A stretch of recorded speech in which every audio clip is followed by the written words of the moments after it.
All right, class.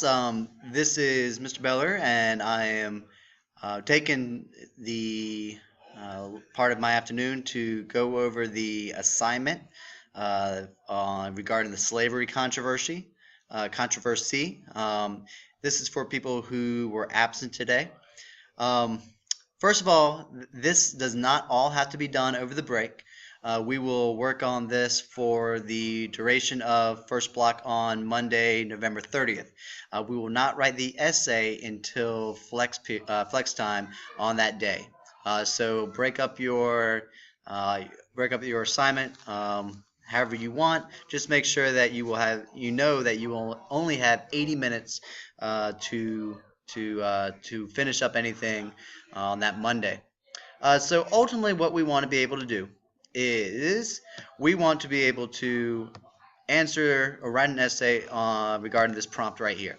Outline the philosophical reasoning slash justification of either the abolitionist crusade or the white Southern defense of slavery. One thing to make note of is that if you choose the white Southern defense of slavery, you yourself are not defending the institution of slavery. You don't have to worry about that.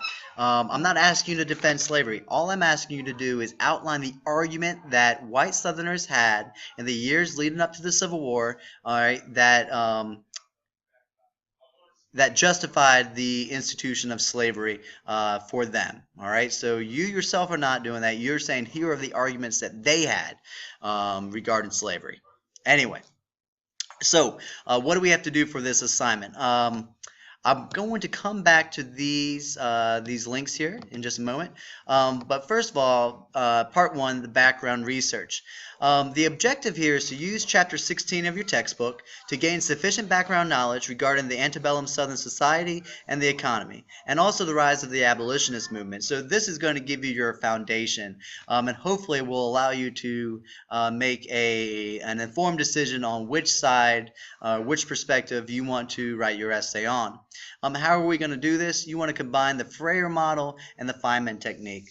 The Freyer model is something that I'm sure that you've done before, and in civics or world history, and it looks something similar to this right here. You have the idea or the concept located in the middle, and then for each of the four boxes, you will have a certain assignment to do.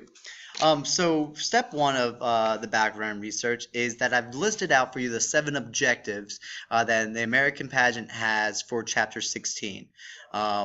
It goes from the Cotton Kingdom, Southern society, all the way down to the origins and the rise of the abolitionist movement, and then how the Southerners responded to abolition. These objectives follow the textbook in order. So, for instance, the economic strengths and weaknesses of the Cotton Kingdom will be in the beginning of the chapter, and the Southern response to abolitionism will be at the end of the chapter. First of all, you want to condense the following objectives down into some big picture ideas and concepts. I don't want you to have to do the Freyer model 7 times. So try to see where you can condense these objectives down, and I would say, roughly have 3 to 4 big picture ideas and concepts. Now that you've listed out the concepts, you want to, for each big picture, you want to draw the Freyer model. You want to put the big picture idea in the middle, and then you want to list the key terms. These are vocab terms. They do not have to be explained or defined. You want to list any key figures regarding that concept. Once again, they do not have to be identified.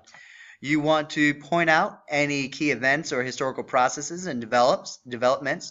Changes over time would be an example of that. The evolution of the argument or the stance, that would be an example of something you could put there. And then finally, the Feynman technique. This is when you would sit there and write out, a 3 to 5 sentence explanation of that big picture idea. You would be asked to show me that you know the material and that you understand it. How is this significant to to the period of the time, and why is it important to the issue of slavery and the time period that's being discussed? All right, so once you get done with that, you want to do part 2. This is going to focus on the historical thinking skill, analyzing historical sources / evidence. A lot of times, your essays that you're going to be asked to write in May for the College Board are going to focus on a specific historical thinking skill. So we want to start to get used to those. We want to know them and become aware of what skills are out there, and we want to know how to approach the essays and use them or demonstrate mastery of this skill in your essays. So, analyzing historical sources and evidence, we want to look at primary and secondary sources, and we want to start to talk about not only the main points of that document, but how and why the historical events or developments around that time might have influenced the viewpoint and the message of the document. For part 2, you will use the American Spirit. All right, this link right up here. Part 2 has, or the American Spirit, it's just full of primary sources. And so if you choose to do the white Southern defense of slavery, or the white Southern view, that's the viewpoint that you want to outline their philosophical reasoning and justification on. This is what you want to write your essay on. You want to turn to page 362 of the American Spirit, and you want to pick 2 documents from this section, section B, and for each document you want to outline the main points that the document asserts, and you want to discuss the historical context surrounding that document. So you want to look at this time or the date, and you want to discuss what historical events or developments were happening around this time that might have influenced the viewpoint or the message of the document. If you choose to do the Abolitionist Crusade, that starts on page 368. All right, the Abolitionist Crusade starts on page 368, and you can once again pick 2 documents, and then you would outline the main points of each document, and then you want to discuss the historical events / processes that were going on at the same time that might have influenced the viewpoint or message of the document. Once you're done with that, you want to then look at some more secondary sources, I guess you can say. Part 3 deals with the Yale course's lectures. So Yale University has been kind enough to videotape their professors giving lectures on a variety of different topics. And so YouTube, and once again the link is up there on my blog at the very, very top, YouTube has given a whole playlist of Yale lectures regarding the antebellum South and slavery. And so this is lecture number 5. So if you're doing the Abolitionist Crusade, you would watch this lecture, and you would be asked to, or you are asked to, write a 1-page summary on this lecture. The good thing about these sites are that they're also broken up, and so you could break up the lecture, or at least this will allow you to focus on what the core theme or main idea that you should be able to grab or pull from this lecture should be. So please use these to your advantage. Lecture number 5 is dealing with the Abolitionist Crusade, and lecture number 3 on the playlist is dealing with the Old South and the pro-slavery ideology. And so if you wanted to do, or if you were doing the white Southern view of slavery, you would look at lecture 3. If you're doing the Abolitionist Crusade, you do lecture 5. But the entire playlist can be found by clicking on this link at the very top. All right, right there. And so now you should be ready to write your essay. So just to recap real quick.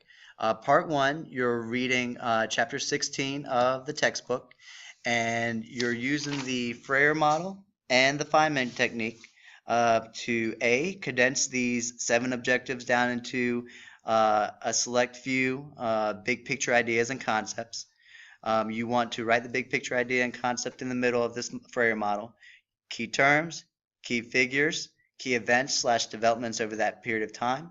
This will help you out possibly for part 2, and then a short explanation of that big picture idea or concept. Part 2, using the American spirit. All right, right there. You're selecting 2 documents. You are talking about the main points, paraphrasing the main points of the document, and discussing the historical context surrounding the documents. Remember, focus on historical processes, events that were happening at the same time, and discussing how these might have influenced the viewpoint or message of the document. And then part 3, one last thing, you want to select a lecture from the Yale Courses YouTube video. Either lecture 3 for the white southern defense of slavery or lecture 5 for the abolitionist crusade. Look at that. Use those chapters that break up the lecture to your advantage to kind of focus your one-page summary and write a one-page summary. Part 4, remember this is your essay prompt. We will do this during Flex. So in conclusion, you have a good amount of work to do. However you want to set up your time to do that work over the break is up to you. We will have 80 minutes in class to finish up what is left over. I would strongly recommend definitely doing part 1 at home, and then if you were going to leave one for the class time, either do part 2 or part 3 over the break and do the other one during class. Ideally, I would like for you to do everything at home, but I understand that you would be traveling and want to spend time with your family. If you have any questions about this assignment, please feel free to email me, dbeller2@wcpss.net. Thanks, and have a good Thanksgiving.